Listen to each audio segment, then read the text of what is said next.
બહિર્ગોળ અને અંતર્ગોળ લેન્સથી રચાતા પ્રતિબિંબ. લેન્સ વડે રચાતા પ્રતિબિંબની સમજૂતી મેળવવા માટે તેની સાથે સંકળાયેલ કેટલાક પદોની વ્યાખ્યા તાજી કરી લઈએ. આ માટે બહિર્ગોળ લેન્સ વડે રચાતું પ્રતિબિંબ દર્શાવતી આકૃતિ ધ્યાનમાં લો. લેન્સની દરેક સપાટી પર જે ગોળાના ભાગ ગણી શકાય તે કેન્દ્રને તે સપાટીના વક્રતા કેન્દ્રો કહે છે.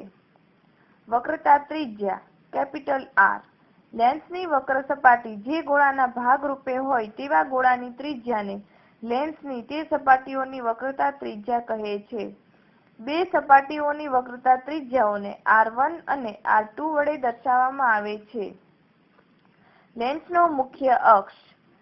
લેન્સના વક્રતા કેન્દ્રોમાંથી પસાર થતી કાલ્પનિક રેખાને લેન્સના મુખ્ય અક્ષ તરીકે ઓળખવામાં આવે છે.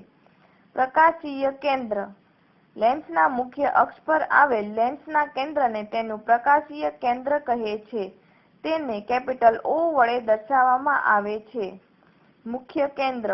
બહિર્ગોળ લેન્સ પર તેના મુખ્ય અક્ષને સમાંતર આપાત થતા પ્રકાશના કિરણો લેન્સ પરથી વક્રીભવન પામી તેના મુખ્ય અક્ષ પરના જે બિંદુએ કેન્દ્રિત થાય તે બિંદુને બહિર્ગોળ લેન્સનું મુખ્ય કેન્દ્ર કહે છે. બહિર્ગોળ લેન્સને તેની બંને બાજુએ એક એમ બે મુખ્ય કેન્દ્રો F1 અને F2 હોય છે. અંતર્ગોળ લેન્સ પર તેના મુખ્ય અક્ષને સમાંતર આપાત થતા પ્રકાશના કિરણો લેન્સ પરથી વક્રીભવન પામી મુખ્ય અક્ષ પરના જે બિંદુએથી વિકેન્દ્રિત થતા હોય તેવો ભાસ થાય તે બિંદુને અંતર્ગોળ લેન્સનું મુખ્ય કેન્દ્ર કહે છે. અંતર્ગોળ લેન્સને પણ બંને બાજુએ એક એમ બે મુખ્ય કેન્દ્રો F1 અને F2 હોય છે. કેન્દ્ર લંબાઈ.